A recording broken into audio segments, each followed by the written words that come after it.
মামা তার সন্তানের জীবন নিতে চাইছেন?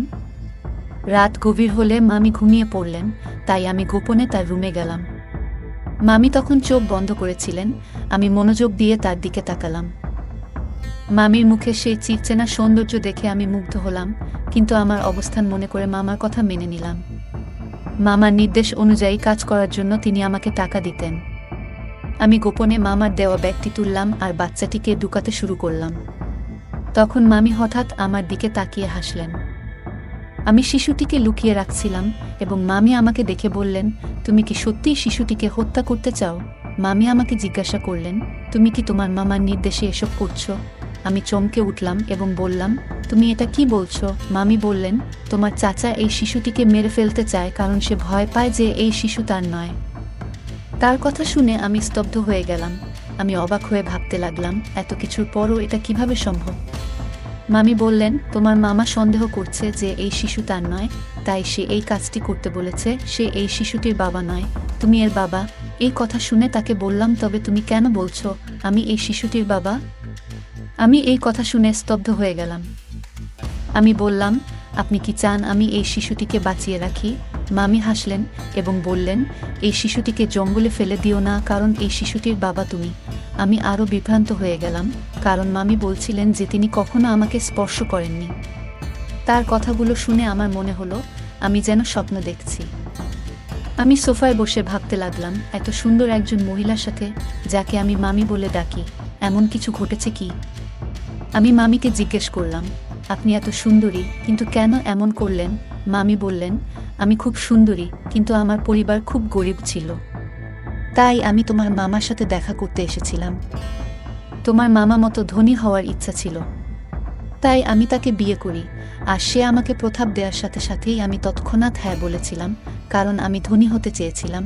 আমার বাবা মাও তোমার মামার সাথে বিয়ে করতে রাজি হয়েছিলেন, কিন্তু বিয়ের কিছুদিন পরেই জানতে পারলাম তোমার মামার সন্তান হওয়ার সামর্থ্য নেই। অনেক চিকিৎসা করানোর পরও কোনো ডাক্তার তাকে সুস্থ করতে পারেনি। তিনি মা হতে চেয়েছিলেন এবং এর জন্য তিনি যা করতে প্রস্তুত ছিলেন। তারপর তিনি তার চাকরের মাধ্যমে একটি অদ্ভুত পরিকল্পনা তৈরি করেছিলেন, তাই তিনি সবসময় চাকরদের নিযোগের আগে পরীক্ষা করাতেন। তোমার চাচা তোমার মাধ্যমে তার পরিকল্পনা সফল করতে চেয়েছিলেন, মামি বললেন। এই শিশুটি তোমারই সন্তান এবং তিনি চান না যে এটি প্রকাশ্যে আসুক। তিনি জানতে চেয়েছিলেন তিনি বাবা হতে সক্ষম কিনা, তাই আমাকে চাকরের সাথে ঘুমাতে বলেছিলেন। মামির এই কথা শুনে আমি আরও হতবাক হয়ে গেলাম এবং কিছু বলতে পারলাম না। তিনি বলতে লাগলেন, তোমার মামা আমার জন্য অনেক চাকর নিয়োগ করেছিলেন, কিন্তু আমি যাকে ভালোবাসার যোগ্য মনে করতাম তাকেই গ্রহণ করতাম। আমরা অনেক চাকর বদল করেছি, কিন্তু তোমাকেই প্রথম উপযুক্ত মনে হয়েছিল। প্রথম দেখাতেই তোমার প্রতি আমার আকর্ষণ জন্মায়। আমি অবাক হয়ে বললাম, তুমি কখন আমার কাছে এসেছিলে? মামি হাসলেন এবং বললেন, তোমার মামা এমন পরিকল্পনা করেছেন যে তুমি বুঝতেও পারোনি। তুমি মনে করতে তুমি তোমার স্ত্রীর সাথে আছো, কিন্তু আসলে আমি ছিলাম। তোমার মামা রাতের আধারে আমাকে তোমার রুমে পাঠাতেন এবং তোমার স্ত্রীকে অন্য ঘরে অজ্ঞান করে রেখে দিতেন। তিনি নিজেই পাহারা দিতেন যাতে কেউ সন্দেহ না করে। মামি বললেন, আমি প্রথমে বাধ্য হয়ে এসেছিলাম, কিন্তু পরে তোমার প্রতি আকৃষ্ট হতে শুরু করলাম। তোমার কাছ থেকে যে সুখ পাচ্ছিলাম তা তোমার মামা কখনোই দিতে পারতেন না। সেই কারণেই আমি নিজেও তোমার প্রতি দুর্বল হয়ে পড়েছিলাম। তোমার মামা যখন এই পরিকল্পনা চালিয়ে যেতে লাগলেন, আমি নিজে উপভোগ করতে শুরু করলাম। তিনি আমাকে তোমার কাছে বারবার পাঠাতে থাকলেন। তিনি আরও বললেন, আমি গর্ভবতী হলাম এবং তোমার মামা আমাকে ভোরের অন্ধকারে ঘরে ফিরিয়ে আনতেন যাতে কেউ কিছু বুঝতে না পারে। এভাবে তোমার মামা তার সন্তান হওয়ার আশা পূর্ণ করতে চেয়েছিলেন এবং আমি নিজেও অজান্তে সেই পরিকল্পনার অংশ হয়ে পড়েছিলাম।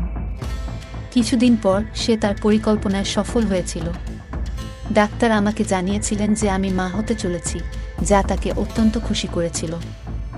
আমি বিস্মিত হলাম যখন শুনলাম সে ডাক্তারের কাছে মিথ্যা বলেছে। কেউ কিভাবে তার বউকে এমনভাবে ব্যবহার করতে পারে? তারা দুজনেই আমাকে টাকা দিয়ে তাদের খেলনা বানিয়ে ফেলেছিল, যা আমার মোটেই ভালো লাগেনি। তখন আমার মামি তার কথাবার্তায় ব্যস্ত ছিলেন। আমি তখন বুঝতে পারিনি যে আমি কি ভাবছিলাম, তবে মামি আমাকে বলেছিলেন, তোমার মামার পরিকল্পনা ব্যর্থ হয়েছে যখন তার একটি ছেলে হয়েছিল, কিন্তু তিনি একজন উত্তরাধিকারী চেয়েছিলেন। সে তার বন্ধুকে নিয়ে অন্য দেশে পালিয়ে যায় আর আমাকে বলে এখন আমার কোনো সম্পত্তি নেই, আমার সব ব্যবসা শেষ। সেই শিশুটিকে আর সে চায় না।